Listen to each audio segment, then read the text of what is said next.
Just part of rehabilitation চলতেছে। Board থেকে আমাদের ন্যাশনাল ট্রেনার ফিজিও এবং ইউকেতে আমি যেই স্পেশালিস্টদেরকে দেখাইতে গেছিলাম, তারা সবাই একসাথে মিলে যে প্রোগ্রাম সেট করেছে, এগুলা রিহ্যাবিলিটেশনের পার্ট। আজকে নিয়ে প্রায় 5টা সেশন গেল এবং শর্ট রানে লাইট বোলিংও শুরু করেছি। এই তো চলছে। এক্স্যাক্টলি কবে ব্যাক করব এটা তো পার্টিকুলার ডেট বলাটা ডিফিকাল্ট, বাট সোফার যেটা আমাদের টার্গেট, ইনশাল্লাহ সামনে শ্রীলঙ্কা সিরিজ থেকে, তো শ্রীলঙ্কা সিরিজ থেকে টার্গেট জুনের প্রথম দিকে আশা করা যাচ্ছে, যদি কোনো সমস্যা না থাকে।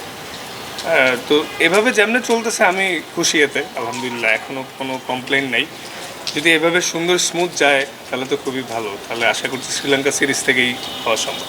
পার্টিকুলার ডেট বলাটা ডিফিকাল্ট কোনো ইনজুরি হইলে, কারণ যখন রিহ্যাবিলিটেশন যায় সামটাইমস সোরনেস উপরে যায়, নিচে যায়, বা তো এই প্রোগ্রাম ওয়াইজ যখন যাব, যদি সব স্মুথলি যায় তাহলে জুন থেকে শ্রীলঙ্কা সিরিজ থেকে খেলতে আশাবাদী।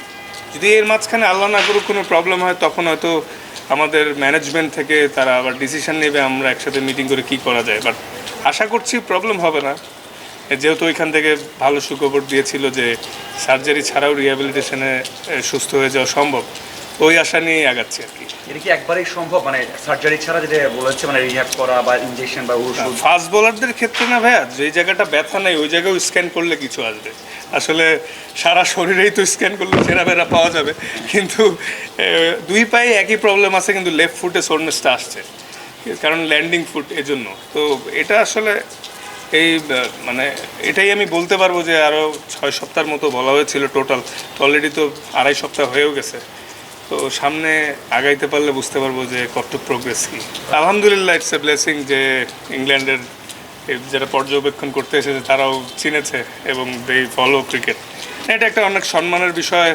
বাংলাদেশ টিমের মতো ইন্টারন্যাশনাল একটা টিমকে এতদিন ধরে রিপ্রেজেন্ট করতে পারছি, আলহামদুলিল্লাহ। অবশ্যই সম্মানের। আল্লাহ যাতে আরও তৌফিক দিয়ে, আপনারা দোয়া করেন আমি যাতে আরও অনেক বছর সার্ভিস দিতে পারি এবং সম্মান আরও উপরে নিতে পারি। হ্যাঁ, ওরা বললো যে তোমার বোলিং দেখছি, তোমরা ইংল্যান্ডকে হারাইছিলাম, তুমি অনেক ভালো করছিলে। তারপর জিজ্ঞেস করলো who's your favourite England wicket, এইসবই আর কি। আশা করছি সে ভালো কিছুই হবে, বিকজ ও নিজেও অনেক বড় ফাস্ট বোলার ছিলেন এবং অস্ট্রেলিয়ার মতো টিমে বেশ অনেক লম্বা সময় খেলেছে। আর প্লাস একটা সবচেয়ে বড় গুড সাইন যে সামনে যেহেতু টি-20 ফরম্যাটের অনেক খেলা আসতেছে, ও রিসেন্ট টি-20 ইরাতেও খেলেছে, বড় বড় ইভেন্ট খেলেছে। তো ওর আইডিয়া হবে। আশা করছি ওর এক্সপিরিয়েন্স আমাদেরকে হেল্প করবে। আসলে ন্যাশনাল টিমে এসে একটা বলারকে খুব বেশি হেল্প করার তেমন কিছু থাকে না, জাস্ট গেম অ্যাওয়ারনেস আর ছোটো টেকনিক্যাল ইস্যুস। বিকজ ন্যাশনাল টিমে এসে আসলে নিজের কোচিং নিজেরই করতে হয়, বাট বড় কোচটা থাকলে কাজটা অনেক সহজ হয়ে যায়। আশা করছি ও ভালো হবে ইনশাল্লাহ। যদি ওর সাথে লম্বা সময় কাজ হয়নি, সামনে হলে বুঝতে পারবো।